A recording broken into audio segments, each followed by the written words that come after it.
Alors ce livre, Elle, est un livre que j'ai des difficultés à appeler par exemple bande dessinée autobiographique, parce que je trouve que c'est vrai, mais en même temps j'ai envie de dire journal de crise illustré, parce que je trouve que ça te correspond plus quand je dis ça.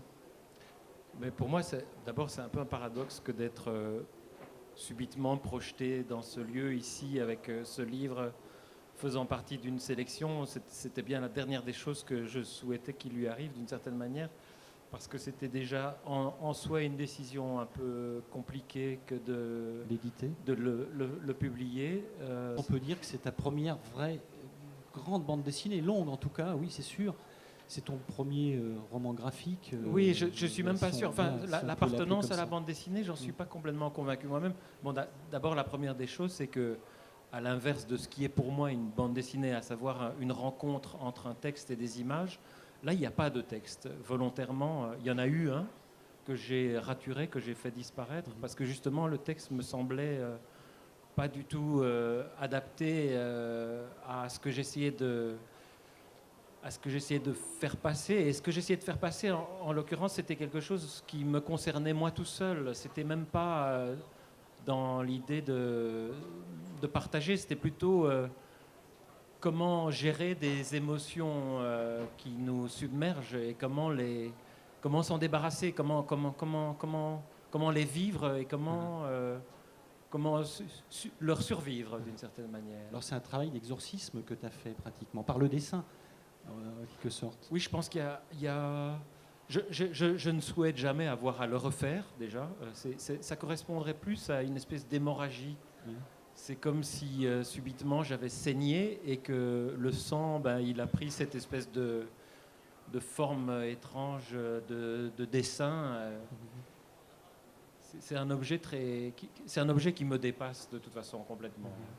Donc c'est un livre qui a été réalisé sur plusieurs mois. Je dirais que c'est un livre dans lequel le lecteur peut picorer. Enfin, on peut le prendre au milieu, on peut aller à la fin, même s'il peut y avoir aussi une suite, ça commence.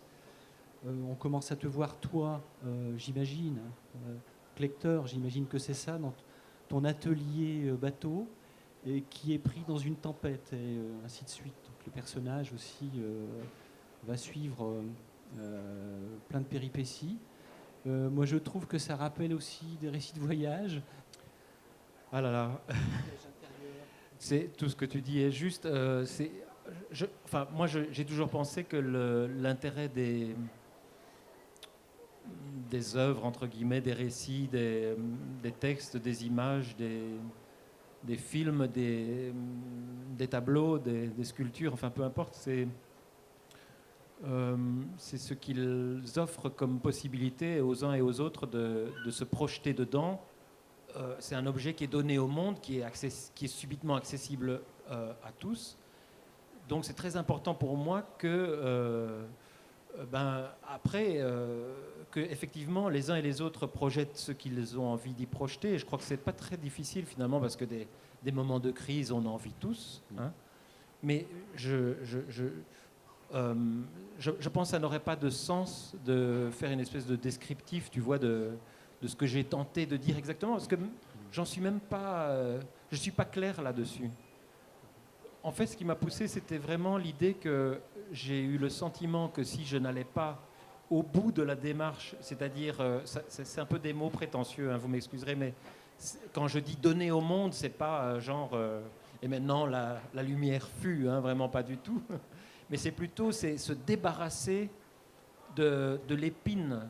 C'est l'écharde, en fait. Il y a cette chose qui nous fait mal.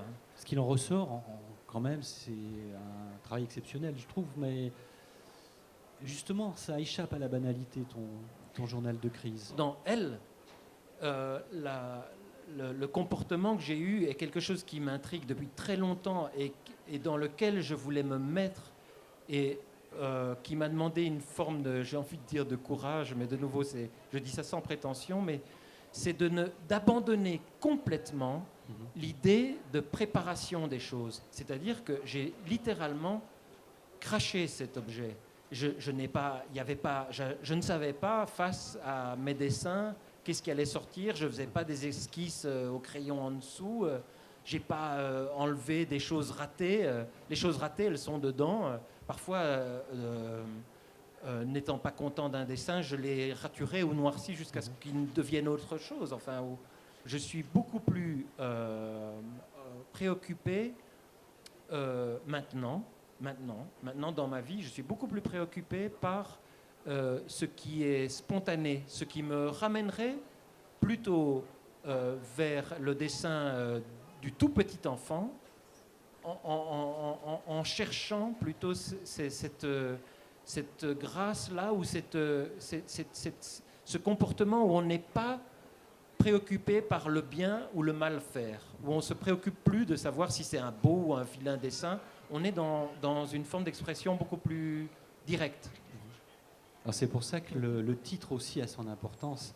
Elle comme quoi d'ailleurs? Après, chacun de nouveau projette ce qu'il veut. Enfin, moi, bien sûr, il y a le elle du elle féminin, mon rapport au sexe féminin, ça c'est évidemment, il est beaucoup question de ça dans ce titre et dans ce livre. Il est évidemment question, tu parlais de liberté, qui peut être symbolisée par l'espèce de figure angélique du personnage qui retrouve des ailes ou qui s'est brûlé les ailes. Ça nous arrive à tous. On se les brûle, puis ça repousse, puis on peut imaginer ça. Il y a évidemment l'espèce de grand syndrome, je sais que c'est un cliché, mais je l'assume aussi, de la cinquantaine, effectivement, ce chiffre romain. Et puis il y a aussi cette idée d'un tournant, c'est-à-dire que dans mon esprit, elle c'est vraiment le changement de cap radical. Et d'ailleurs, c'est un petit peu ce qui m'angoisse maintenant, c'est où est-ce qu'on va après ça, enfin.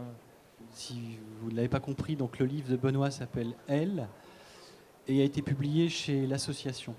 Merci à toi. Merci. Merci à vous d'être venu m'écouter.